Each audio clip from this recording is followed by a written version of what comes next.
Well, here we are, the first day of rehearsal of Mimma. How very exciting. Well, Mimma is an epic tale set against the backdrop of the rise of fascism in Western Europe during the beginnings of World War II. It tells the tale of a family in Italy, a member of whom is a journalist, Mimma, the title character, who moves to London to escape Mussolini's black shirts. And then she joins her uncle, myself, and creates a new life in London. But it tells the tale really of the rise of fascism and how it affected people at that time. And it's a very epic tale that tells of friendship, war, a little bit of romance, and it's also the production itself because it's not fully staged. We have to have a narrator, so we're very blessed to have the legendary Sir David Suchet join us. So it's a very exciting evening. Yeah, Louise, we'll get on to David in a second, but who do you play and how's it been so far in rehearsals? I play Sarah Parker, and I am a wannabe jazz singer. And wonderful Uncle Lorenzo, who's not my real uncle, has taken me under his wing, and I work in the nightclub and live above the nightclub. And she's a really interesting character. She forms this wonderful friendship with Mimma. They're very, very different women, but throughout like I say, the devastation, the heartache of war, they form this wonderful friendship. And it's just been brilliant. It's been lovely to be part of something new and being a part of creating these characters and making changes to the musical as well, because there has been a production in Australia.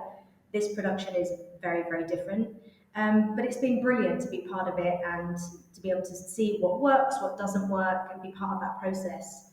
But yeah, it's also been lovely to be back in a rehearsal room, quite frankly, with all other actors and feel that buzz and energy again.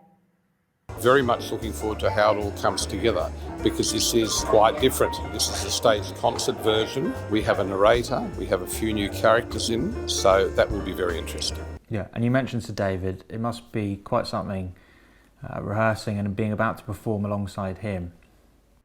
Totally starstruck. Yeah. I met him years ago. I met him actually in, I think it was 2010. He came when I was in a musical called Wicked. He came backstage and was taking photos because he's an amazing photographer. Yeah. But he's just a joy to be in the room. He really lifts the energy. He's so excited to be part of a musical, and he says it every day. Yeah. He's genuinely so exciting. Yeah. And he's not a singer, so he doesn't actually sing in the piece. He acts as the narrator throughout the show. But he's just sitting back and enjoying listening to the glory of musical theatre. And also, we should say that a lot of this music has been written with Italian characters in mind. So there are some huge operatic style Italian language arias in the second half especially. And we've got some great opera singers joining us. It's a real, potpourri of musical styles. And it's going to be a very exciting evening. And of course, Cadogan Hall, that's quite some venue, isn't it? Have you guys performed there? What's that like? I've performed there lots. You have too. Yeah. In fact, last year I did my 50th birthday and had 2 concerts which sold out there. I mean, I say they sold out. We were in the middle of restrictions, so they're only really half full. But I could tell everyone they were sold out. Yeah, it's a great venue, and we've got the BBC Concert Orchestra. Now, this is another great thing. You never really get the chance to hear a full orchestra in the West End. The most, I think, in current West End setups is about 20 musicians.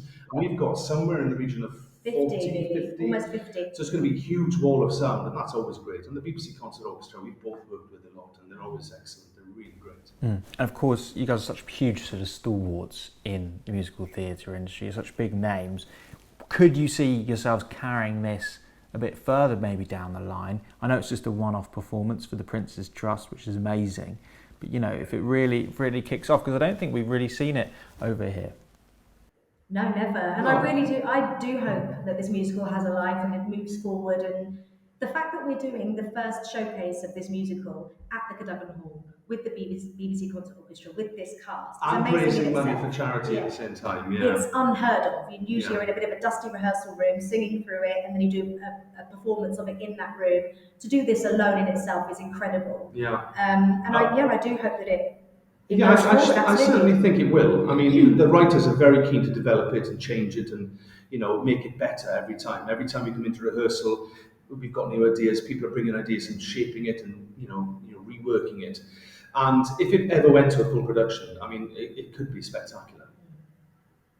which is just absolutely incredible. It's got this really strong story, these great characters, and the backdrop is just something that we need right now to be focused on community. It's just a wonderful show, and don't miss it.